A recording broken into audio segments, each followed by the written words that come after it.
What's going on out there, Nutrishmish Nation? Welcome to this episode of Healthyish with Nutrishmish. And I'm so excited because it's finally starting to feel like summer. It's warm out, it's beautiful, it's been sunny.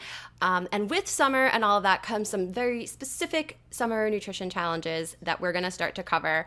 Number one I wanted to start off with is alcohol because, you want to enjoy your summer. You want to be able to go out and you want to drink. There's definitely more drinking that goes on in the summer.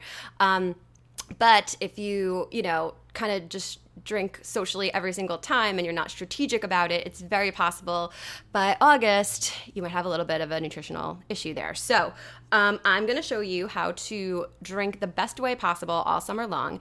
And at the end of this episode, I'm excited because we put together this really awesome ebook that has 13 insanely delicious cocktail recipes. Guys, I took the liberty of trying out all of these for you to make sure that they were really good. And they're healthy twists on your favorites. So what do we have here? Let's see. I made this one up. I love this. I called it Hot Girl Summer. It's delicious. That one's really great. We have a healthy daiquiri recipe. We have a healthy frosé, a spiked blueberry lavender lemonade, cucumber craze, healthy pina colada, an immunitini, a healthy twist on a mojito. We have a Hiball energy cocktail, which is a twist on a Red Bull, vodka, and then we also have a healthy Moscow Mule. So at the end of this episode, I'm going to send you guys out the link to download this little freebie here. Definitely take advantage of that because it's got these amazing cocktail recipes in there that will help you enjoy your summer. You won't even know the difference, but you'll fit into that bathing suit the entire time, I promise. All right, so let's dive in. Okay, so one thing that I know is confusing for a lot of people. Some people are wondering, okay, does alcohol even have calories? Like we know that beer has calories and we know wine has calories, but like what about alcohol? It's a little bit confusing because alcohol is in a weird exception, meaning like they don't have to have a nutrition label like food products do. So what ends up happening is you have this kind of clear looking thing that kind of looks like water and it doesn't really taste good. So we think, oh, it must be very little or no calories in it because it doesn't have a nutrition label. That's not true. It does. They're just not required to show you. So what's interesting about how many calories are in alcohol? So just like a quick little nerdy minute here just so you really understand. So when we're talking about fat, carbs, and protein, right? All calories come from fat, carbs, and protein.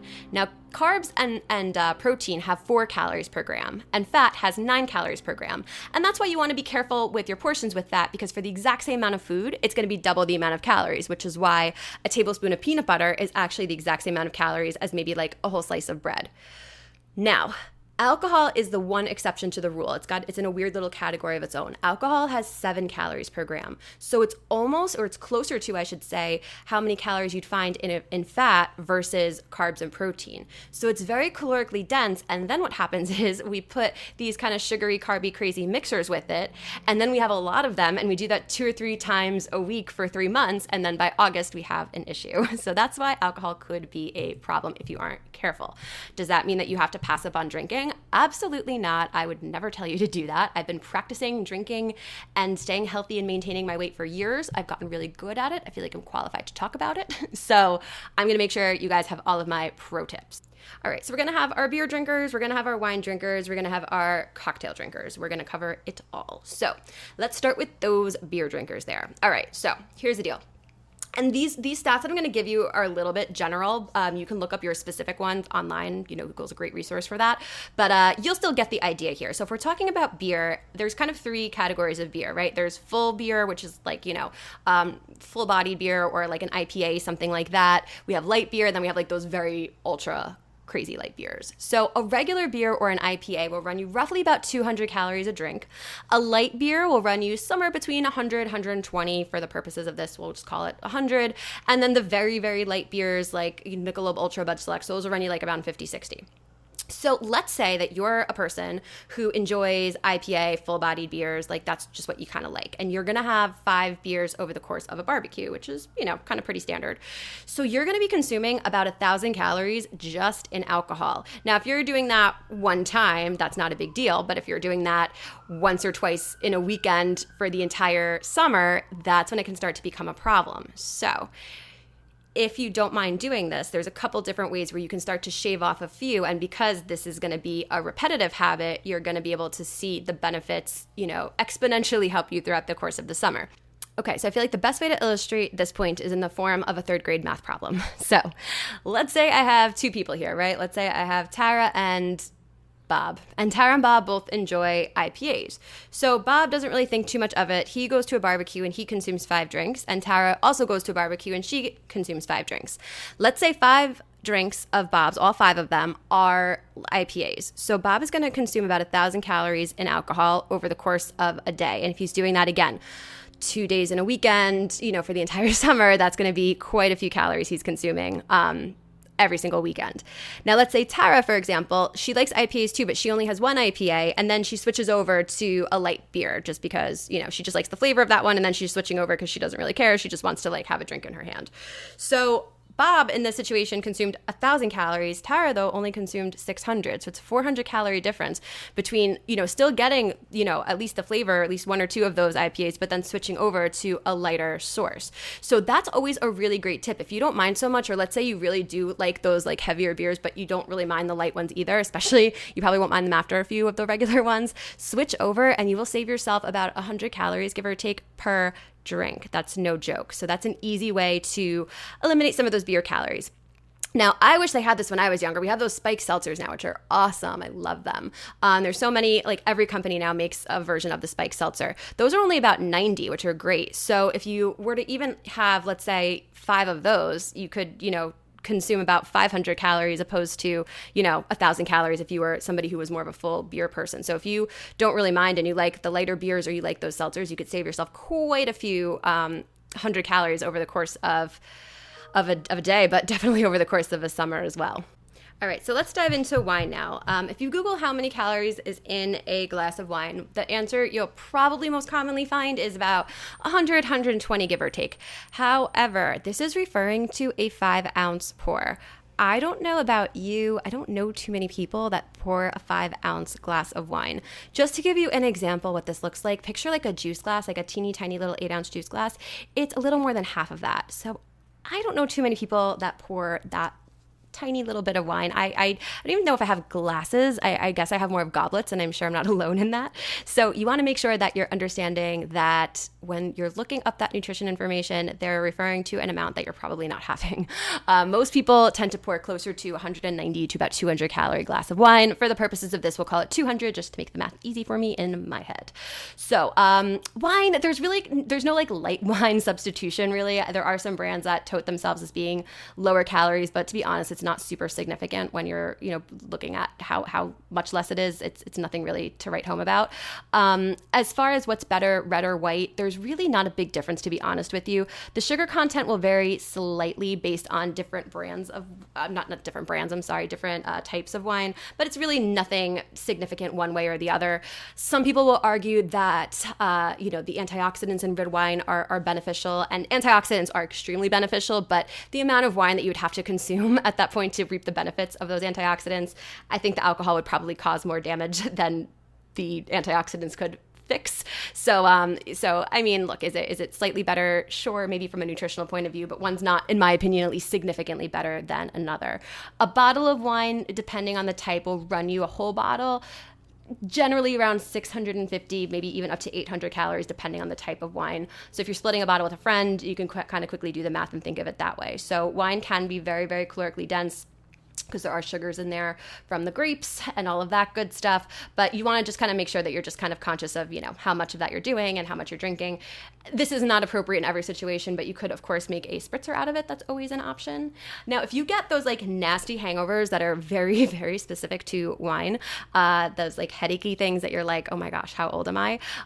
That's from something called tannins. And if you go to your liquor store and you ask for tannin-free wine, you will not, it doesn't have that bitter taste. Tannins are kind of what gives wine that little bit of a bitter aftertaste. So you won't have the bitter aftertaste, but you won't have that brutal hangover. That's very, very specific to wine, if you know what I'm talking about.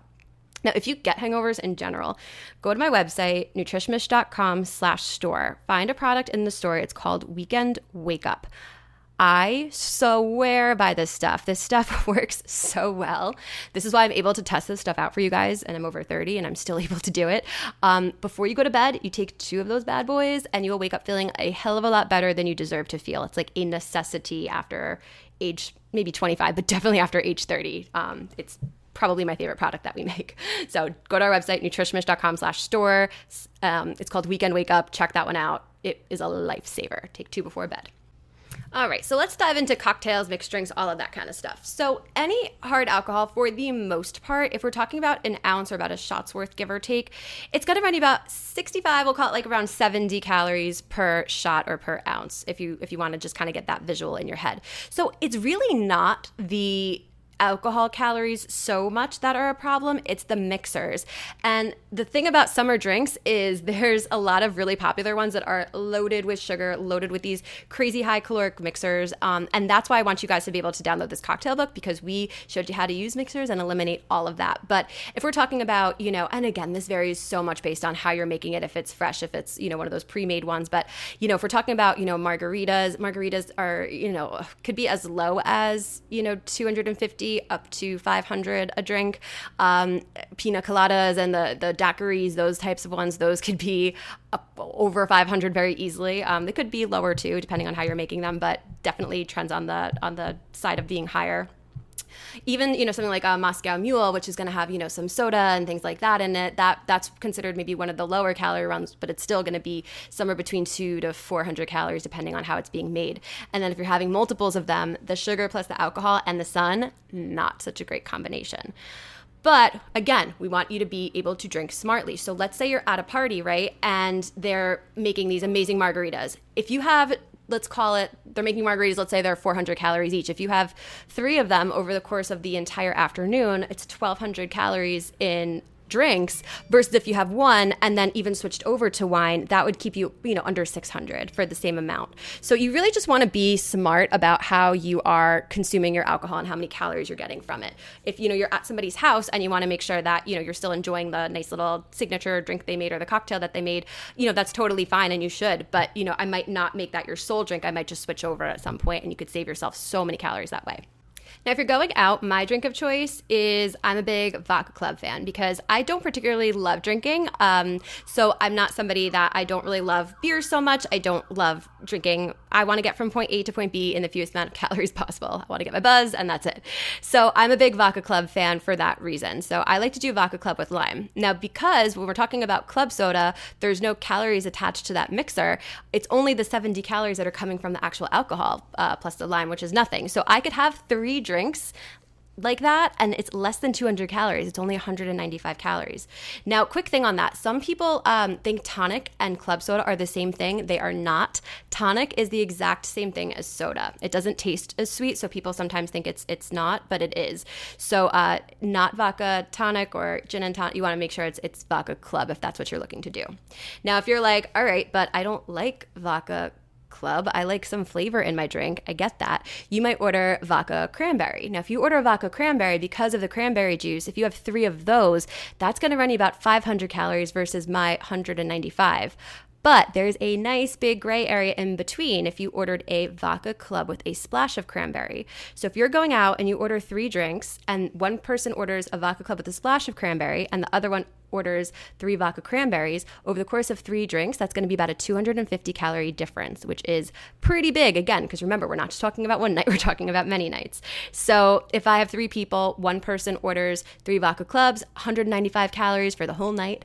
If the other person orders vodka cranberry, 500 calories for the night. If somebody else orders vodka club with a splash of cranberry, about 350. So again, how you word it, and sometimes these little tweaks make a really, really big difference. You just want to make sure that if you're going out, you know how to get from point A to point B in the fewest amount of calories possible. That's always the goal. So I hope that this helped clear this up. I hope you guys have some good strategies for drinking this summer.